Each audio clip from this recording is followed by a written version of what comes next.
have a great connection with nature and living things. They seem to be a lot more important than people in many ways. You can hear what you're saying, but no one else can. Would you speak up, please? And as I grew older, the realization that it was all dying was totally terrible. To me, it's like living in an old people's home, and today they tell you, oh, George died yesterday, and tomorrow they tell you Fred is going to the hospital, and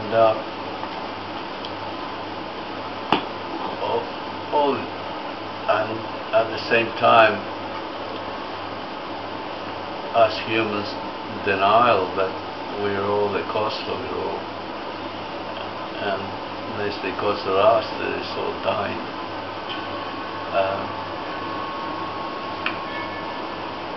Makes me live with just this continual pain. But now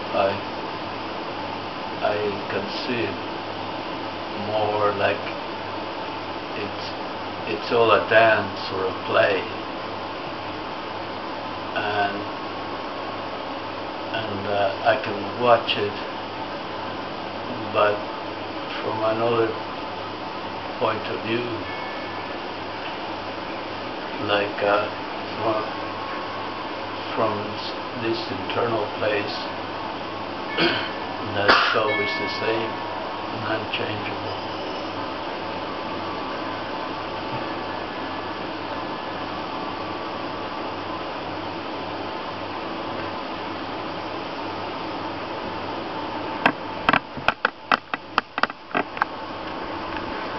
In our years together, it's been realized that there's no dogma here. There's no immutable, unequivocal truths given out. But that being said, repeating a little anecdote that was told the other day about the email that I got from a friend overseas who was saying that they loved the work that they did working with people, and it was evident that there were good things coming out of that work, but there was not much financial recompense in it, and there was a decision to be made about whether that should continue or whether they should pursue their spiritual journey by going off to India again and traveling on their quest. The question was asked of everyone, what would you have responded? But I'm going to tell you what I responded. In big letters, capitals. There is only one Dharma.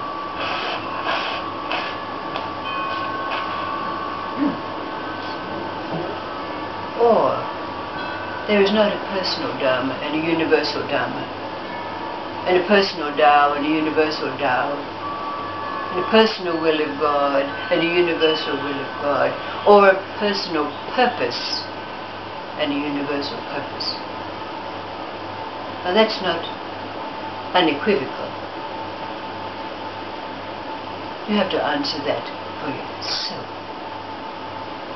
Because it does appear that we do have a personal Dharma, a personal calling, a personal work. But can you separate it? Can you make a division?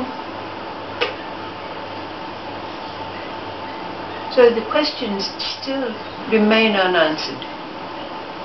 What is this Tao, Dharma, will of God, purpose of life? What is it when it's not a wave and a particle?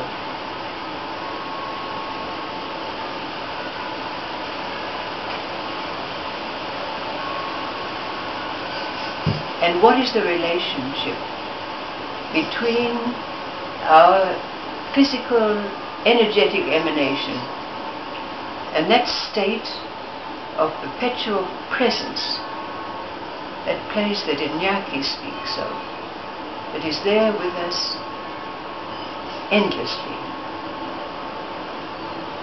There was a story told last week that bears retelling because it's an important story in finding the answer to these questions. It was a story about a town somewhere,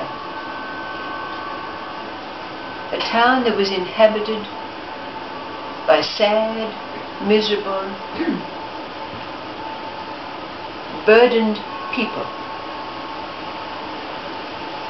They shuffled through the town, kicking up the dust on the road so that it covered their shoes and got into the hems of their garments.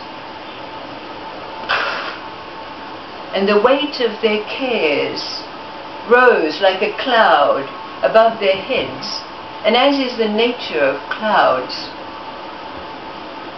it rose up to the heavens and came to the notice of God. And he thought to himself, these people are clouded, blanketed by their cares and woes. They don't know who they are. So he called one of his angels to him, and he said, do you see that dusty little town down there? The angel said, yes. I'll go down and see what I can do.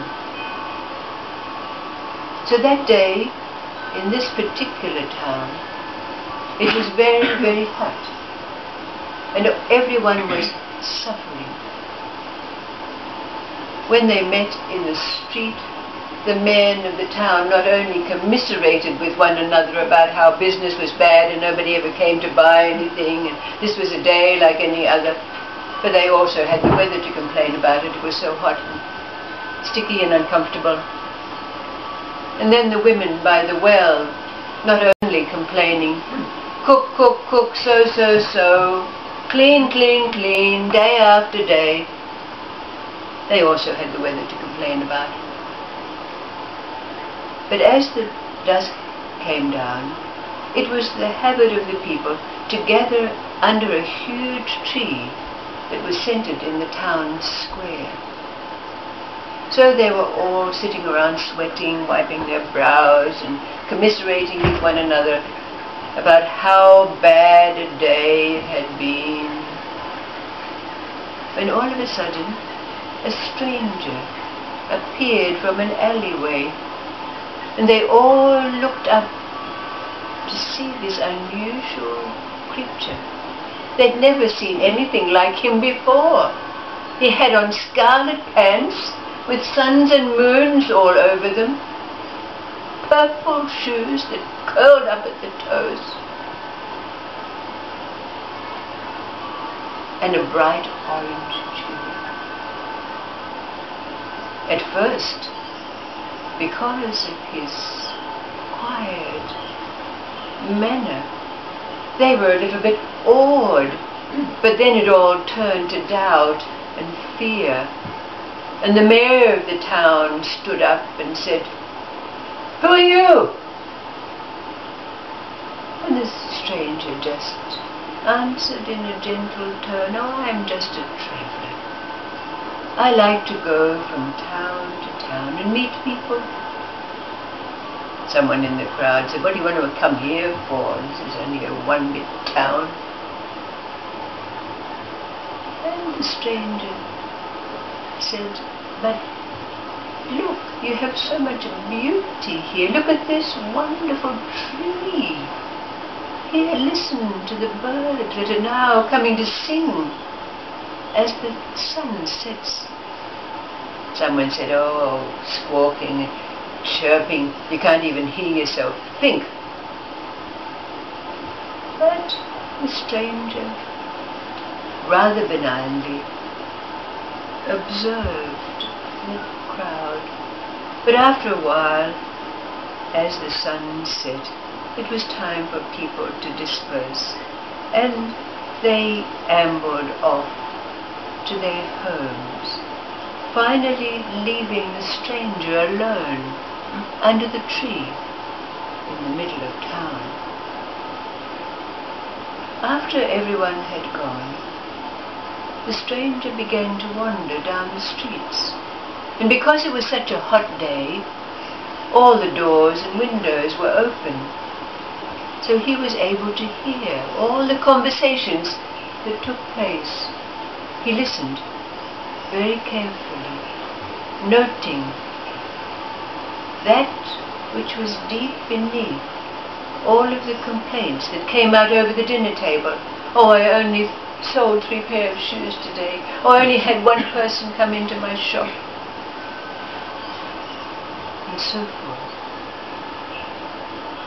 And then, as the lights began to be switched out in each of those houses, and people were bedded down for the night, the stranger went back to the tree in the middle of town. He looked up in its branches and quietly floated up and sat with his curled up slippers resting on a bough. And he took out a silver flute from his pocket, and he began to play. His plaintive notes wafted deep, deep along the streets and in the laneways, into the windows, under the doorways, into the hearts, dreams of everyone who was sleeping in that town. The music went deep, deep, deep inside and pulled up the deep fears that were covered, long covered, in their hearts. And then all of a sudden, the stranger blew 1 piercing note on his flute, and everyone sat up straight in their beds and were compelled to rise up and come out into the town square where the stranger was standing. The mayor spoke up angrily and said, "What is the meaning of this?" And the stranger said, "I see that all of you have been laboring under the weight, the cloud of your pain, your burdens, your fears, your longings. Give them to me." And with that, he put his flute to his lips and played. And 1 person began and cried, and another, until everyone in that town square was weeping, sobbing, wailing, pouring out the grief of each their pain. That pain became palpable. Rocks and stones and debris began pouring out of the mouths of the people in the square, making a large pile at the feet of the stranger.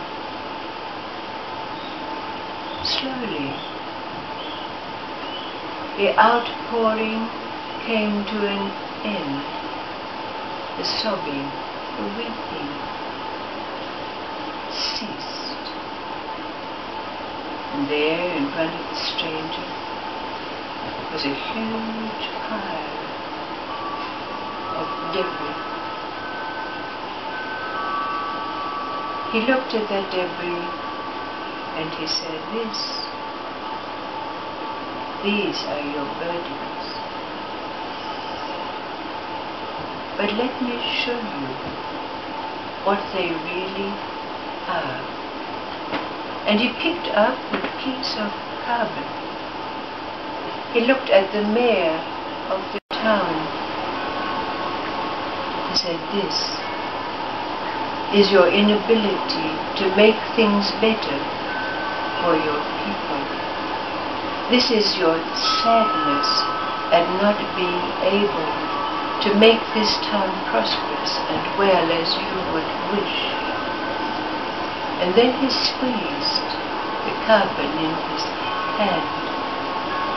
And when he opened it up, there was a bright and shining diamond with a golden thread.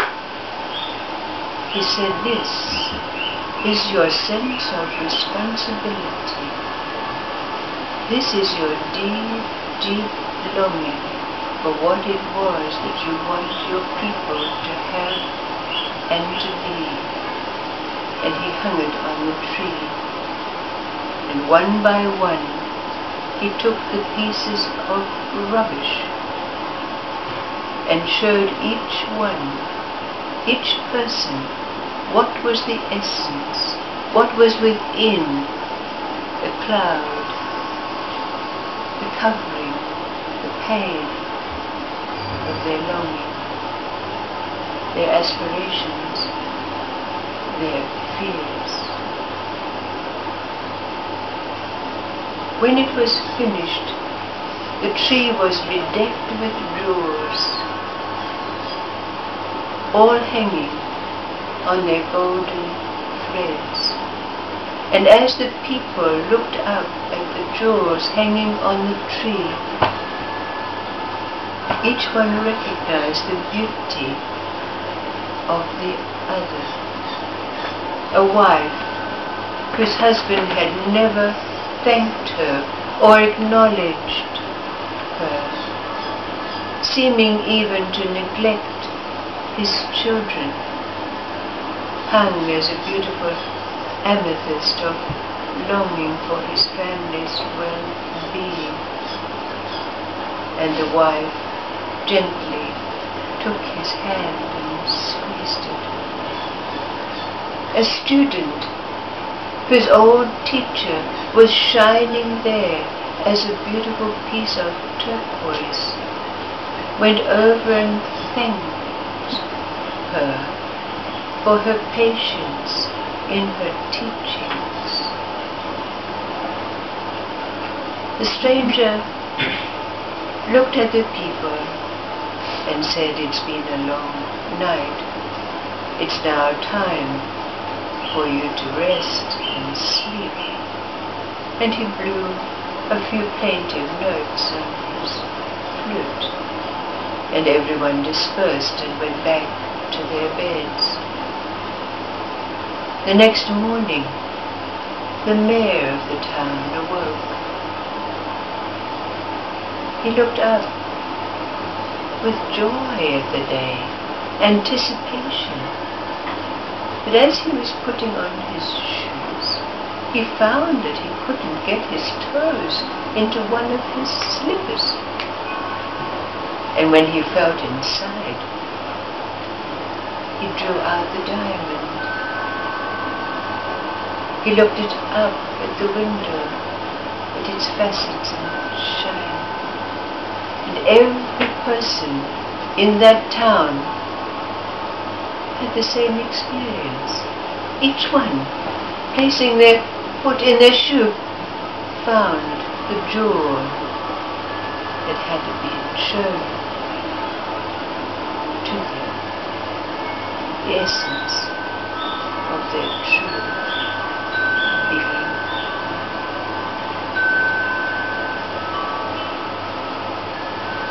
What is this Dharma? What is this Dharma?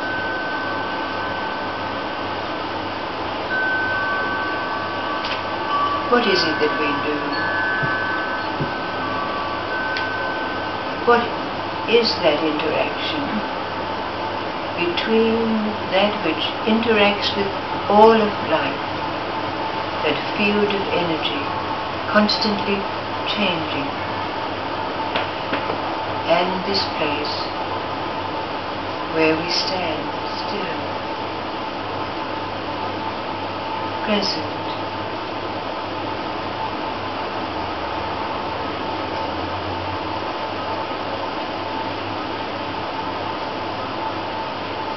What's the deep meaning of this story for us? What is this flute?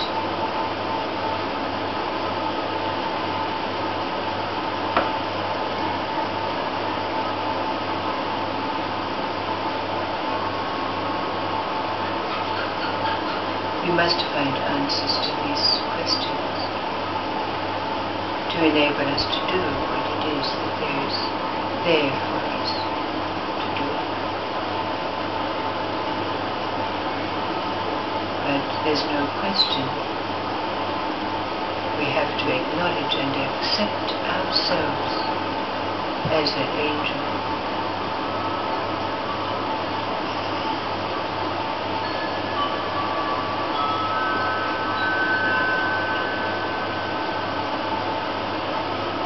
Is it an unequivocal truth that there is only one Dharma?